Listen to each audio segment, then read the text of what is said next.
تو امام حسین نے سینے سے لگایا ہوا تھا تو ان کے پیر، ان کا قد لگتا تھا امام حسین سے زیادہ ہے، اٹھا کے لایا، لٹا دیا گیا۔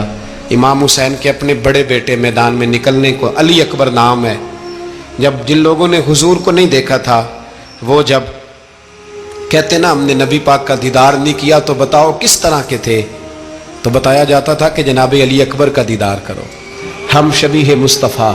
اور جب وہ گلیوں میں نکلتے تھے تو عورتیں چھتوں پہ چڑھ جاتی۔ جناب علی اکبر رضی اللہ تعالیٰ عنہ تلوار لے کے میدان میں نکلے، جوان بیٹے دینے بڑے مشکل۔ او یارو رٹا کیا ہے یہ تو بتاؤ، کہ ظالم آدمی حکمران، یار یہ رٹا ہے، ایک ظالم کا رستہ روکنا ہے، اس رٹے کے لیے ہم شبیہ مصطفیٰ جناب سیدنا امام علی اکبر میدان میں نکلے، بڑے لوگ مارے، بڑے، پھر ایک تیر ان کے بھی گلے میں لگا، اور جب وہ گرے نا زمین پہ تو حضرت امام حسین دوڑ کے آئے، دوڑ کے، اور جب تشریف لائے تو ان کے گلے سے تیر کھینچا تو ایک جملہ لکھا ہے صاحب تبری نے، اس نے حد کر دی، کہنے لگے تیر کھینچا تو امام حسین کی آنکھوں میں آنسو آئے، کہنے لگے کاش جناب ابراہیم آج میرے سامنے ہوتے تو میں انہیں کہتا کہ آپ نے تو بیٹا ذبح کرتے وقت آنکھوں پہ پٹی باندھی تھی، دیکھو میں کھلی آنکھوں سے بچے ذبح کر رہا ہوں، کھلی آنکھوں،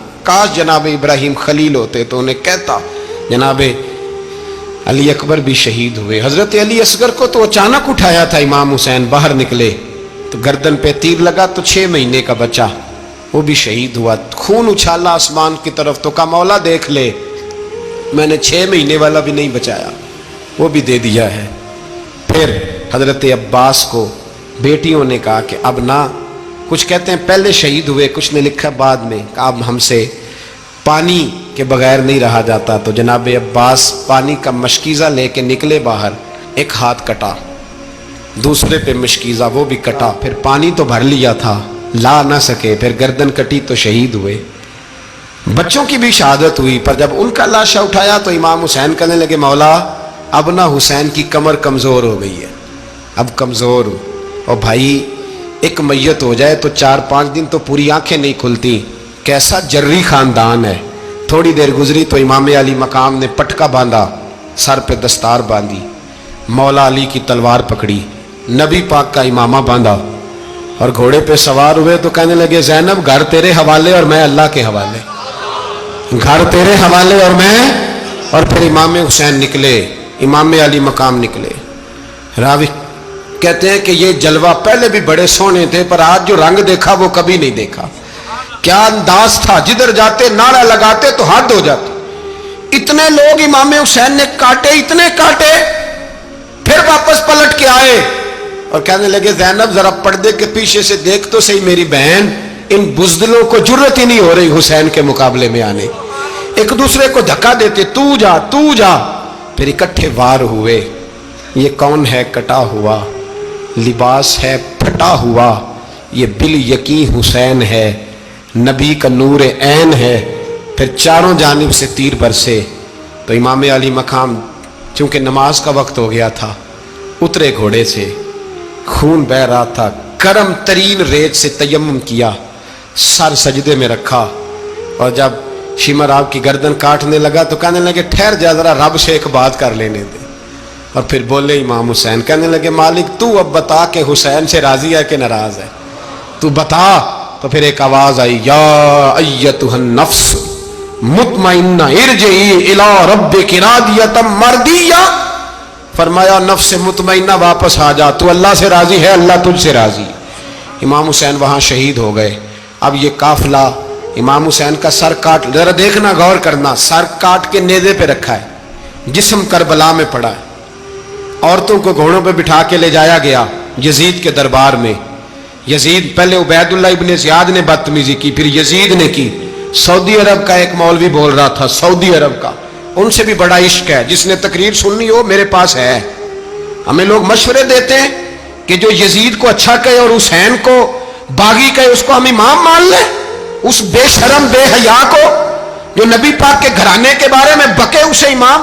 سعودی عرب میں مسجد نبی میں درس دینے والا جس نے تقریر سننی ہو میرے پاس ہے، وہ کہتا ہے یزید تو بڑا اچھا آدمی تھا، اس نے تو بڑی خدمت کی، تو میں نے اسے کہا رشتہ داری کر لیا یزید کے ساتھ، قریب ہو جا، شرم نہیں آتی؟